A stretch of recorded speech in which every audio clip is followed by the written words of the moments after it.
Baik, para pemirsa sekalian, kembali kita menjawab beberapa pertanyaan dari para pemirsa.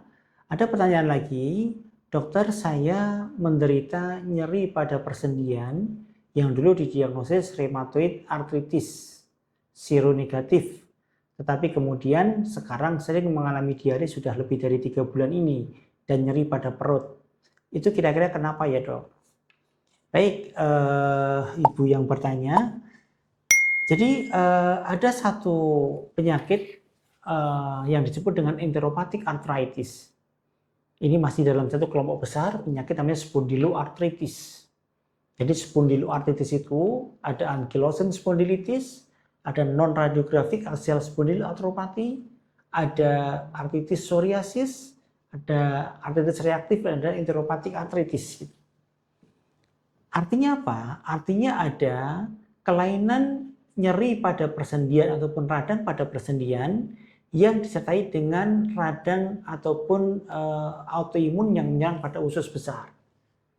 Biasanya nanti akan kita sarankan ya untuk dilakukan tes dengan kolonoskopi atau teropong usus besar untuk melihat apakah ada colitis ataupun ada usus besar atau tidak gitu. Biasanya ada colitis ulceratif, ada Crohn disease ataupun yang lain. Kalau ada colitis pada usus besarnya dan ditambah dengan arthritis dengan beberapa pemeriksaan laboratorium, maka ini sudah bisa dipastikan dia adalah enteropatic arthritis. Jadi bukan rheumatoid arthritis seronegatif, tapi enteropatic arthritis. Maka silahkan konsultasikan dengan dokter usus untuk melihat apakah ada colitis atau tidak. Dan ini sangat sering terjadi. Kadang-kadang enteropatic arthritis itu muncul pertamanya adalah nyeri sendinya dulu, baru setelah sekian tahun baru colitisnya. Atau colitis dulu, setelah sekian tahun baru ada arthritisnya gitu. Makanya disebut dengan enteropatic arthritis, yaitu radang yang menyerang sendi dan menyerang usus besar. Apakah ini autoimun? Ya, ada yang mengatakan autoimun, ada yang mengatakan autoinflamasi. Karena berbeda.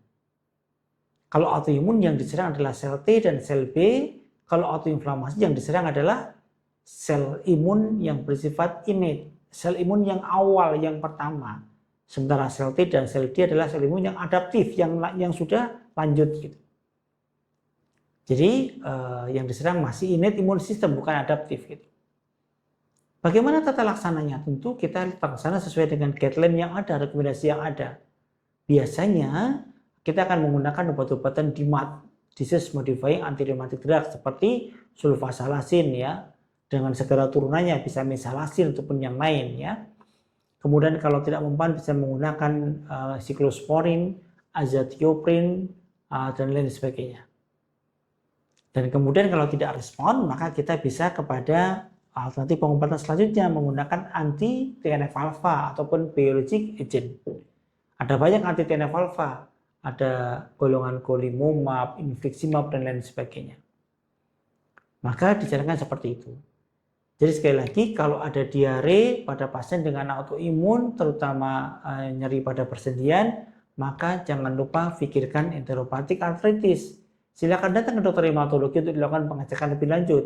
Betul tidak di enteropatic arthritis ataupun yang lain gitu. Karena nanti terapinya pun akan cukup berbeda gitu. Bagaimana tentang apa yang mesti kita lakukan gitu ya? Tentu kita berobat rutin ya, konsultasi dengan dokter yang menangani, tetap jaga pola hidup dan pola makan yang sebaik mungkin, sesehat mungkin, sealamiah mungkin gitu ya.